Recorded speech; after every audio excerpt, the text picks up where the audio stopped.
Does anyone else find that buying stationery around this kind of new year pivot point is even more exciting and special than usual the rest of the year? I mean, stationery is pretty exciting all year in my opinion, but for some reason, the new stuff I collect for my new journaling setups are always the most exciting and special. And today I thought I'd take you guys on a little journey with me and show you a couple of things I bought for next year. Some of these are stationery, other are pens, and then some are bullet journal supplies that I'll be using for my 2021 setup. So starting with the most miscellaneous but also beautiful piece I bought this year. This is this calligraphy print that I got from my friend Jody at Someday Art Co. And I'm so glad I got my hands on this amazing watercolor calligraphy hands piece. It's not really related, but I had to show it at the beginning of the video. So there we go. I've shown you guys it. It's gonna be hanging out in the corner from now on. Sue me. Anyway, jumping into the actual stationery haul portion of this video, I'm going to be starting with notebooks, and the first thing I'm showing you guys right now is this Rifle Paper Co. appointment calendar.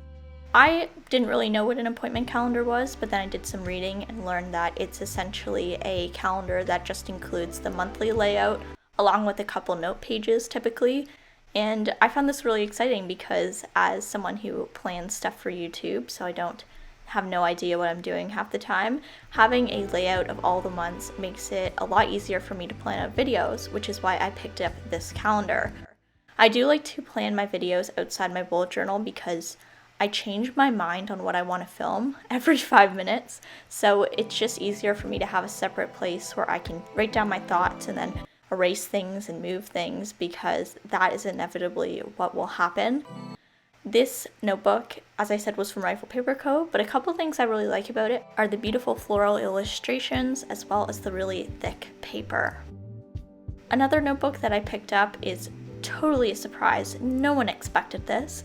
This is a B6 Stalogy Editor Series notebook, and this is my bullet journal for the new year.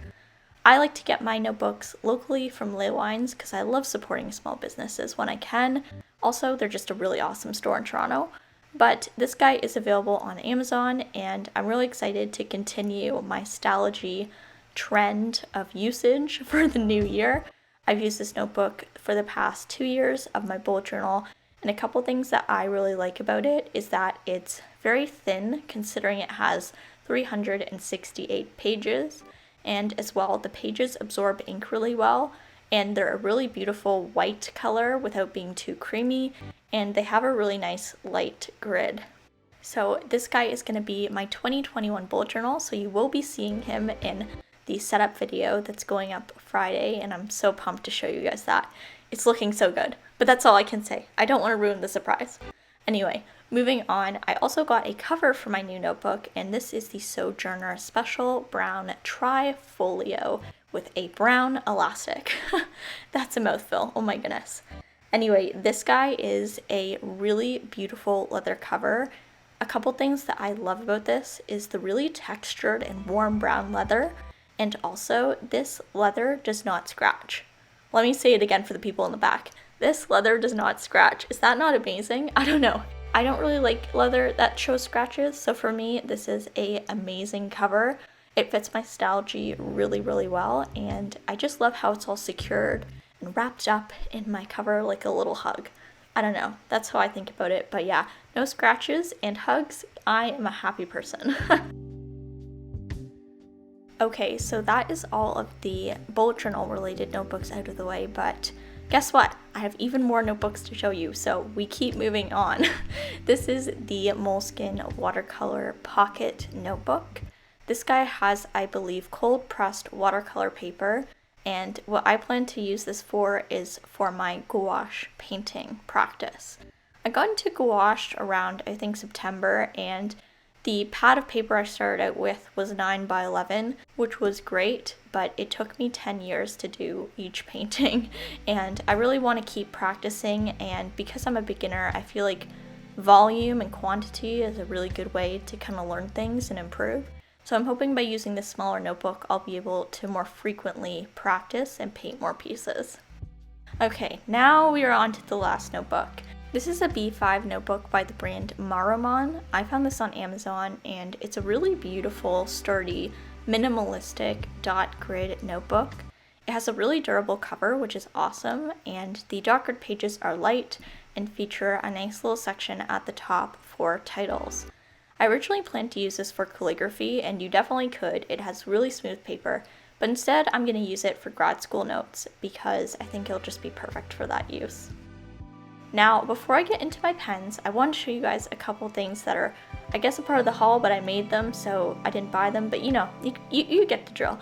These are the 3 new lettering guides I'll be coming out with and that are available now.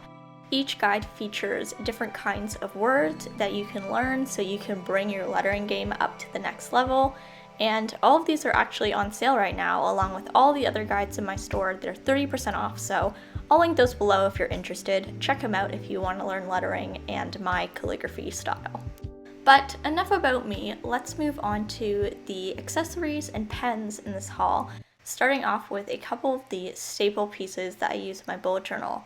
The first one being the Midori index clips. Now these are marketed as being an orange color on jet pens, but I swear to you they are brass or copper. They don't look orange. Please don't think they're going to be orange. They are copper, and they are such beautiful clips and really great for thin pages. So I had to snatch these up for my new journal. I also had to snatch up a hard tip Funosuke brush pen. This is what I use for any lettering in my journal. If you see my lettering, it is 100% done with this pen. And hot tip, that's how you know it's a hard tip. It says BH on the back. So that's something I learned recently that I thought I would impart on the rest of you. Another pen that I bought for my bullet journal this year is this Energel pen by Pentel. This is the metal body in gold, and it's a beautiful pen that's heavier but not super heavy that you can't write with it properly. And the absolute best part of this pen that I discovered when I got it in the mail is that it fits the Muji 0.5 gel pen refills perfectly, which is awesome because those are my favorite gel refills, so it was a match made in heaven. Anyway, this is actually the pen I'll be using in my bullet journal for probably, the rest of eternity, so that is that. Moving on, I also wanted to grab a couple of these Sarasa clip pens in the vintage packs. The vintage packs are apparently a more muted color set, which I love because I wanted to get something more colorful this year without getting something too colorful because I really do love black and white, but it's important to step out of your comfort zone once in a while, and now I'm rambling, so back to the video. These are very similar to the Muji pens, and they come in a really nice muted colorway, which I think would be perfect for maybe like a teacher or a professor if you want something like, I guess, like professional, but still kind of like chill color-wise. And yeah, I'm super excited to crack these out for any kind of pen requirements I need. Also, the vintage black in the set is a bit more of a purple red tone compared to other black pens, so just a heads up on that. And that, my friends, brings us to the end of this stationery haul for 2021. Maybe let me know below if you're getting any stationery for the new year. And besides that, I want to thank you all so much for watching. If you enjoyed the video, give it a like, subscribe, notification bell, all that stuff if you're feeling it. And besides that, thank you so much, guys. I will see you in the next one. And yeah, catch you later.